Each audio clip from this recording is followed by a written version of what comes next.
Hello बच्चों, नमस्कार। आप सभी से एक ही अपील है कि घर पे बैठे बैठे ऐसे ही मत रहें, थोड़ा थोड़ा पढ़ते ज़रूर रहें। पढ़ाई से जुड़े रहने में ही भलाई है, इसलिए आपको थोड़ा थोड़ा पढ़ते ज़रूर रहना है। इस कोरोना काल में भी थोड़ा थोड़ा जुड़ा रहोगे तो आपको बहुत ज़्यादा हेल्प मिलेगी। ये कोरोना का काल है, ये बीत जाएगा और धीरे धीरे सब कंट्रोल हो जाएगा और स्कूल कॉलेज सब लगेंगे, एग्ज़ाम भी होगा। ये एग्ज़ाम नहीं हुआ तो फिर क्या हुआ, आगे तो एग्ज़ाम देना ही है। इसलिए हम सबको थोड़ा थोड़ा पढ़ते रहना चाहिए। तो देखिए, आगे का चैप्टर देखते हैं आज। देखिए, शाकंभरी का चौहान वंश व इस वंश के प्रतापी शासक, ये बीच में रह गया था अपना, तो यहीं से शुरू करते हैं। देखिए, इस चौहान वंश की उत्पत्ति के विषय में बहुत विवाद है। वंशावलियों और ख्यातों ने इनके अग्निवंशीय माना है। इनको डॉक्टर गौरीशंकर हीराचंद ओझा के विचारों से ये सूर्यवंशीय क्षत्रिय थे और अचलेश्वर मंदिर के लेख में इन्हें चंद्रवंशीय माना गया है। कई विद्वान इन्हें आर्य मानकर विदेशी मानते हैं। इन सभी मतों का विवेचन करते हुए डॉक्टर दशरथ शर्मा चौहानों की उत्पत्ति ब्राह्मण वंश से मानते हैं। बिजोलिया शिलालेख के अनुसार सांबर झील का प्रवर्तक वासुदेव चौहान का आदि पुरुष था, जिसका समय 551 ईस्वी के लगभग माना जाता है। प्रारंभ में चौहान गुर्जर प्रतिहारों के सामंत थे, परंतु गुवक प्रथम ने गुर्जर प्रतिहारों की अधीनता से चौहानों को मुक्त करवाया। इसी का वंशज सामंत सांबर का एक शासक था, जो वत्स गोत्रीय ब्राह्मण वंश में पैदा हुआ था।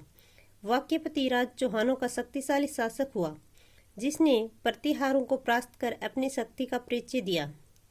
विग्रहराज द्वितीय चौहानों का एक अन्य शक्तिशाली शासक था। 983 ईस्वी का हर्षनाथ लेख उसकी विजयों का उल्लेख करता है। उसने गुजरात के चालुक्य शासक मूलराज को परास्त किया। विग्रहराज द्वितीय के बाद दुर्लभराज और गोविंदराज तृतीय शासक हुए। पार्थिवराज विजय नामक ग्रंथ में गोविंदराज तृतीय की उपाधि वैरी भट्ट यानी शत्रु संहार, शत्रुओं का नाश करने वाला मिलती है। फ्रीस्ता के अनुसार गोविंद तृतीय ने गजनी के शासक को मारवाड़ में आगे बढ़ने से रोका था। अजयराज 1105 से 1133 ईस्वी के बीच। अजयराज, जो 1105 ईस्वी में शासक बना, इस वंश का एक प्रतापी शासक था और 1113 ईस्वी में इसने अजय मेरू यानी अजमेर नगर बसाया तथा चांदी एवं तांबे के सिक्के चलाए, जो अजय प्रिय द्रम कहलाए। कुछ मुद्राओं पर उसकी रानी सोमलवती का नाम भी अंकित मिलता है। अजयराज शैव धर्मावलंबी होने के साथ साथ एक धर्म सहिष्णु शासक था। उसने जैन और वैष्णव धर्मावलंबियों को सम्मान की दृष्टि से देखा। उसने नए नगर में जैन धर्मावलंबियों को मंदिर बनाने की अनुमति भी दी और पार्श्वनाथ के मंदिर के लिए स्वर्ण कलश प्रदान किया अजयराज ने। इसके बाद है अर्णोराज 1133 से 1155 ईस्वी में। अर्णोराज ने तुर्कों एवं मालवा के शासकों को परास्त किया, मगर गुजरात के शासक कुमारपाल चालुक्य से परास्त हुआ। इसने अजमेर में आनासागर झील और पुष्कर में वराह मंदिर का निर्माण कराया। अर्णोराज शैव था, किंतु उसने अन्य धर्मावलंबियों के प्रति सहिष्णुता की भावना थी। उसने अजमेर में खतरमगर्च के अनुयायियों के लिए भूमि दान की। देवबोध और धर्मबोध उसके समय के प्रकांड विद्वान थे। किसके समय के? अर्णोराज के समय के, जिनको उसने सम्मानित किया था। वैसे तो चालुक्यों के हाथों में पराजय से उसे कुछ मान हानि उठानी पड़ी थी, फिर भी गजनवियों को परास्त कर तथा मालवा और हरियाणा अभियानों का नेतृत्व कर उसने अपने वंश के प्रभुत्व को नहीं घटने दिया। इसके बाद है विग्रहराज चतुर्थ 1158 से 1163 ईस्वी। विग्रहराज ने तोमरों को परास्त कर दिल्ली पर अधिकार किया। यह दिल्ली पर अधिकार करने वाला पहला चौहान शासक था, जिसने गजनी के खुसरूशाह को भी परास्त किया। जयानक भट्ट ने इसे कवि बांधव की उपाधि दी। विग्रहराज ने हरिकेली और उसके दरबारी विद्वान सोमदेव ने ललित विग्रह नामक नाटक की रचना की। तो हैरी के लिए नाटक किसका है? विग्रहराज का, और उसका दरबारी है सोमदेव। उसने ललित विग्रह नामक नाटक की रचना की। इसने अजमेर में एक संस्कृत पाठशाला बनवाकर उस पर हैरी के लिए नाटक की पंक्तियां खुदवाई। इसने विग्रहराज चतुर्थ ने संस्कृत पाठशाला बनवाकर अजमेर में और हैरी के लिए नाटक की पंक्तियां वहां पे खुदवाई। कुतुबुद्दीन ऐबक ने इसे तुड़वाकर वहां 2.5 दिन का झोपड़ा मस्जिद बनवाई। संस्कृत पाठशाला को कुतुबुद्दीन ऐबक ने तुड़वाकर वहां पे 2.5 दिन का झोपड़ा नामक मस्जिद बनवा दी। विग्रहराज ने बिसलपुर बसाकर वहां बिसलपुर झील बनवाई। विग्रहराज चतुर्थ के मूल्यांकन में डॉक्टर दशरथ शर्मा लिखते हैं कि उसकी महत्ता निर्विवाद है, क्योंकि एक सेनाध्यक्ष के साथ साथ वह एक विजेता, साहित्य का संरक्षक, अच्छा कवि और सूझबूझ वाला निर्माता था। पृथ्वीराज विजय का लेखक लिखता है कि जब विग्रहराज की मृत्यु हो गई थी तो कवि बांधव की उपाधि निरर्थक हो गई थी, क्योंकि उस उपाधि को धारण करने की किसी में क्षमता नहीं रही। सोमदेव तो विग्रहराज को वीरों में ही नहीं वरना विद्वानों में भी अग्रणी मानता था। ये केवल उसकी मिथ्या प्रशंसा नहीं, हरकेली नाटक से उसकी योग्यता आंकी जा सकती है। किलहॉर्न ने भी उसकी विद्वता की प्रशंसा करते हुए स्वीकार किया है कि वह उन हिंदू शासकों में से एक व्यक्ति था जो कालिदास और भवभूति की होड़ कर सकता था। विग्रहराज का समय स्पादलक्ष का स्वर्णकाल था। तो स्पादलक्ष का स्वर्णकाल किसके समय को माना जाता है? विग्रहराज के समय को माना जाता है। पृथ्वीराज तृतीय का शासनकाल था 1177 से 1192 ईस्वी। शाकंभरी के चौहान शासकों में सबसे प्रसिद्ध पृथ्वीराज तृतीय 11 वर्ष की आयु में शासक बना। 1182 ईस्वी में इसने सतलज प्रदेश के बंडानकों को परास्त किया। इसी वर्ष इसने महोबा के चंदेल शासक को पराजित किया, जिसमें प्रसिद्ध वीर आल्ला उद्दल लड़ते हुए मारे गए। पृथ्वीराज ने कन्नौज के गहड़वाल शासक जयचंद को परास्त किया और स्वयंवर के समय उसकी बेटी संयोगिता का अपहरण कर उसने उससे विवाह कर लिया। त्राइन के प्रथम युद्ध 1191 ईस्वी में तो गौरी को उसने पराजित किया, मगर 1192 ईस्वी में त्राइन के द्वितीय युद्ध में वह मोहम्मद गौरी से खुद पराजित हुआ, जिससे चौहान राज्य का तो पतन हुआ ही, भारत में तुर्की शासन की नींव भी पड़ी। पृथ्वीराज तृतीय वीर, विद्यानुरागी एवं गुणीजनों का सम्मान करने वाला था। पृथ्वीराज विजय का रचयिता जयानक, पृथ्वीराज रासो का लेखक चंद्रवर दाई उसके दरबार की शोभा बढ़ाते थे। संयोगिता के स्वयंवर की कथा है। कन्नौज के शासक जयचंद ने राजसूय यज्ञ किया और अपनी पुत्री संयोगिता के विवाह के लिए स्वयंवर का आयोजन भी किया, जिसमें पृथ्वीराज को छोड़कर कई राजा महाराजाओं को आमंत्रित किया गया था। इतना ही नहीं, पृथ्वीराज को अपमानित करने के लिए जयचंद ने स्वयंवर स्थल से बाहर द्वारपाल के रूप में पृथ्वीराज की मूर्ति रख दी।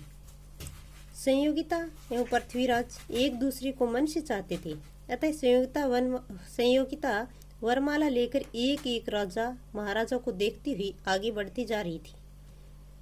पृथ्वीराज को न पाकर वह मन ही मन बड़ी दुखी थी, किंतु जब वह दरवाजे तक पहुंची तो उसे द्वारपाल के रूप में अपने प्रेमी की मूर्ति नजर आई।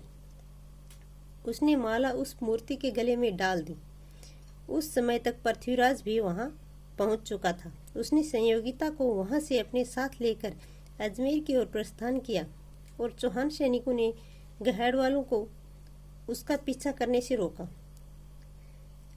अजमेर पहुंचकर पृथ्वीराज ने संयोगिता से विवाह कर लिया, पर इस घटना से जयचंद व पृथ्वीराज के बीच शत्रुता और बढ़ गई। संयोगिता कथा की ऐतिहासिकता। इस कथा की सत्यता एवं ऐतिहासिकता के संबंध में इतिहासकार एक मत नहीं है। डॉक्टर गौरीशंकर हीराचंद ओझा ने इसे कपोल कल्पना मानते हुए कहा कि प्रबंध कोश, हमीर महाकाव्य, पृथ्वीराज प्रबंध एवं प्रबंध चिंतामणि जैसे समकालीन ग्रंथों में इस घटना का कोई जिक्र नहीं है। डॉक्टर रोमिला थापर एवं डॉक्टर R.S.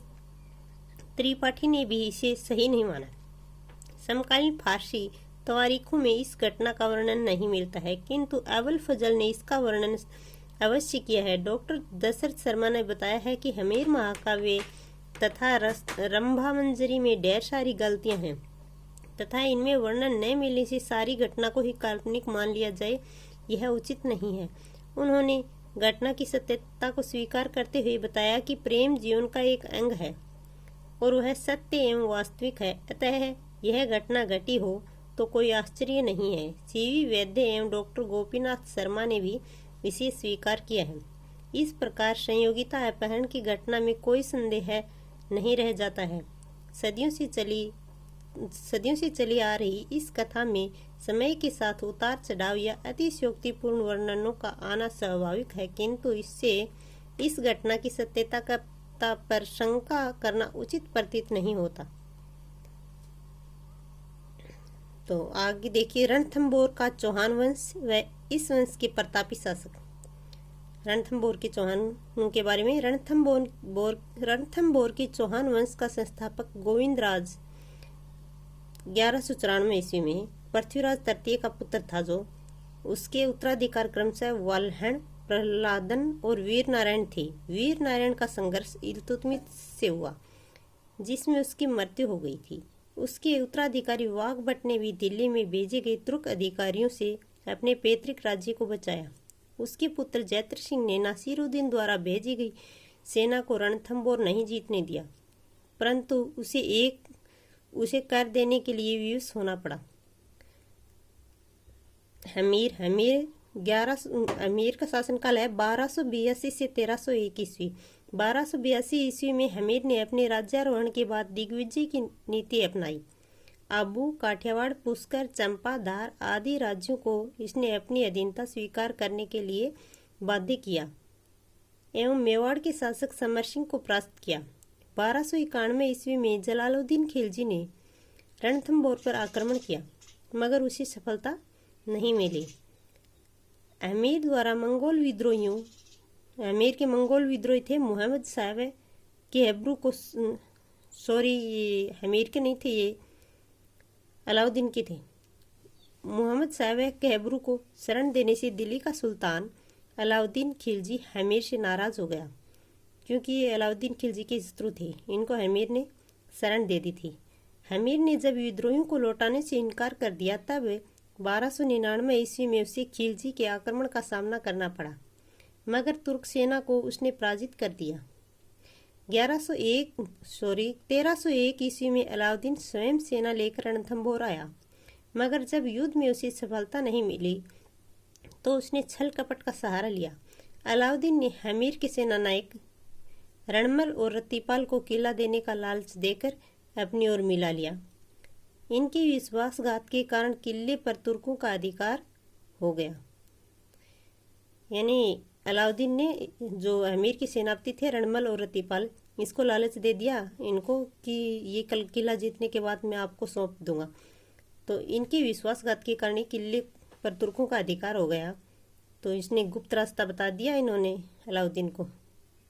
तो हमीर लड़ता हुआ मारा गया और किले में हमीर की पत्नी रंगदेवी के नेतृत्व में महिलाओं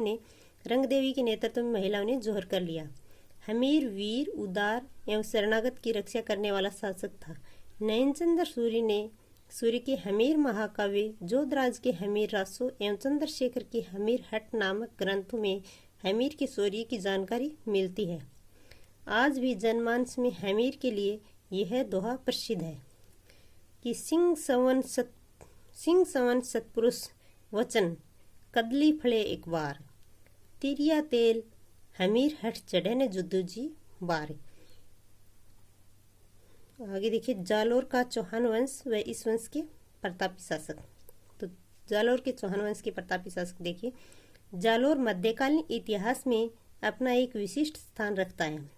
दिल्ली से गुजरात व मालवा जाने का वाले मार्ग पर स्थित जालोर पर अधिकार स्थापित करना दिल्ली के प्रत्येक शासक के लिए एक आवश्यक कार्य था।